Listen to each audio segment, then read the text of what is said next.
Je m'appelle Anne-Laure Dubus et j'exerce le métier d'infirmière puéricultrice depuis 25 ans. J'ai commencé à exercer à l'hôpital en réanimation cardiaque pédiatrique, puis en pédiatrie générale. Par la suite, j'ai pratiqué en structure d'accueil. Pendant 12 ans, j'ai accompagné des familles en tant que directrice de crèche collective et familiale. Ensuite, j'ai eu la chance de partir vivre en Norvège, où j'ai pu découvrir une prise en charge de l'enfant et de sa famille très différente de la France, avec un système éducatif pour tous, une confiance aux enfants et des parents partenaires. Ces expériences, bien que différentes, se sont révélées complémentaires et enrichissantes. Elles m'ont permis d'observer et d'écouter les difficultés et les besoins de chacun, qu'il s'agisse d'enfants ou d'adultes. C'est ainsi que j'ai décidé de faire évoluer ma pratique professionnelle en me formant davantage, afin de proposer des solutions adaptées à chaque personne. Après avoir exploré diverses approches, j'ai décidé de me tourner vers l'Institut Neurosciences, un institut franco-canadien. J'ai complété les 2 cycles d'une formation exigeante et enrichissante en neurothérapie intégrative, incluant entre autres le biofeedback et le neurofeedback EEGQ. J'ai la chance aujourd'hui de faire partie de leur équipe. Alors, la neurothérapie intégrative, son émergence a débuté il y a de nombreuses années dans plusieurs pays anglo-saxons, notamment aux États-Unis. En France, la neurothérapie intégrative est peu répandue. Nous en sommes aux prémices, mais cette approche mérite d'être présentée et expliquée. Pour simplifier cette définition, on peut dire que la neurothérapie intégrative est une approche novatrice pour l'éducation et la santé. C'est une approche humaine, holistique, non invasive et non médicamenteuse, et elle se pratique en associant la combinaison de différentes méthodes et repose sur une prise en charge globale et un accompagnement individualisé. Donc, il y a le biofeedback qui regroupe différentes modalités qui ont des approches complémentaires qui permettent à la personne d'apprendre à réguler les fonctions physiologiques de son corps et de son cerveau. Donc, en séance, je dispose et j'utilise différents outils pour effectuer une évaluation complète de la personne et pour l'amener par l'apprentissage sur le chemin de l'autorégulation. Je peux citer quelques outils utilisés aux entraînements, choisis en fonction des besoins.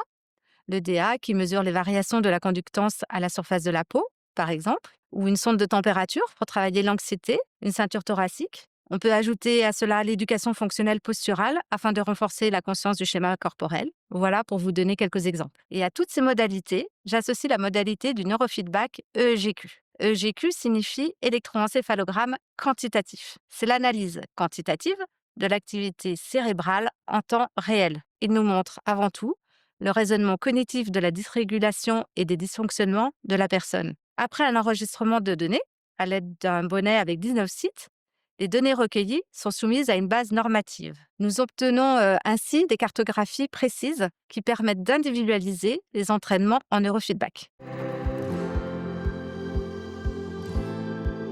L'accompagnement en neurothérapie s'adresse à toute personne qui souhaite optimiser son état cognitif, émotionnel, physique et comportemental. C'est pour cela que j'accompagne des enfants, des adolescents, mais aussi de jeunes adultes et des adultes. Pour les enfants et des adolescents, l'accompagnement des troubles neurodéveloppementaux est une spécificité de la neurothérapie intégrative. Donc j'accueille des enfants ayant des troubles déficitaires de l'attention, avec ou sans hyperactivité, TDAH, mais aussi des troubles d'acquisition du langage, des coordinations, des apprentissages, plus couramment appelés 10, et les troubles du spectre de l'autisme, TSA. Mon approche est commune, quels que soient les troubles. Nous travaillons les 5 piliers essentiels pour atteindre l'autorégulation, à savoir le tonus, la respiration, le sommeil, la cognition et les émotions. L'accompagnement de ce fait se fait sous forme de jeux et de défis. Ce qui est important, c'est l'effort qui est récompensé lorsque le défi est relevé. On parle alors de feedback, c'est-à-dire la rétroaction biologique. Les enfants aiment se confronter à leur propre fonctionnement dans la mesure où le feedback est positif. Les échanges avec les parents me permettent d'écouter leurs ressentis et de les guider pour le travail effectué à la maison. Le soutien parental permet des prises en charge solides. Il est essentiel. En tant que puéricultrice et neurothérapeute, mon rôle pédagogique est d'expliquer les mécanismes sous-jacents aux difficultés des enfants. La famille devient actrice lorsqu'elle comprend les raisonnements physiologiques liés aux troubles. C'est un vrai travail d'équipe.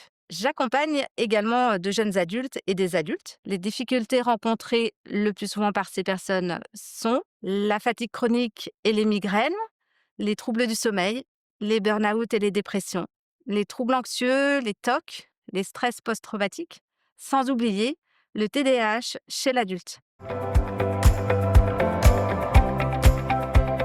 Ce que j'apprécie dans cette approche, c'est de suivre les progrès qui sont mesurés en temps réel et qui renforcent la motivation de chacun. J'aime aussi observer les évolutions, ajuster les stratégies selon les besoins et aider chacun à mieux se connaître pour retrouver un équilibre nécessaire. Cette approche a changé mon regard de professionnel car elle m'a enrichi, questionné, encouragé à adapter ma pratique. La neurothérapie intégrative, elle dynamise aujourd'hui toutes mes prises en charge et ce qui est très fort, c'est qu'elle transforme les difficultés en opportunités de croissance.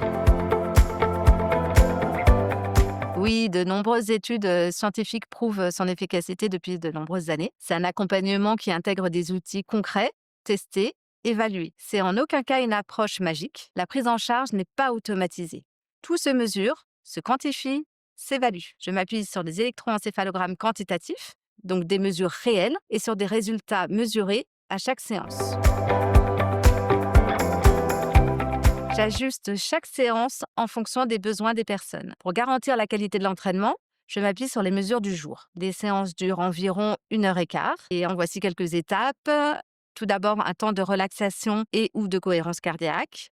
Des entraînements courts, entre 3 et 4 minutes répétés sur 20-25 minutes de neurofeedback. Mais aussi, on explore les piliers essentiels de l'autorégulation, car tout est lié. Rien ne fonctionne séparément. Ce sont des séances d'échange qui demandent des efforts et qui apportent une belle récompense. Je propose ici des ateliers de 45 minutes environ, spécialement conçus pour les enfants et les adolescents, selon leurs besoins. Nous travaillons la posture, essentielle pour une bonne ventilation, la respiration, indispensable pour un équilibre corporel et des fonctions cognitives optimales. Cette approche se fait sous forme de jeu et d'échange également, en collaboration avec les parents. Il faut que l'enfant adopte ces nouvelles pratiques pour travailler quotidiennement et en bénéficier durablement.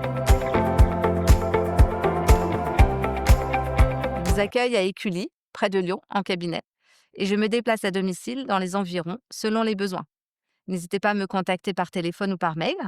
Vous pouvez aussi consulter ma page LinkedIn.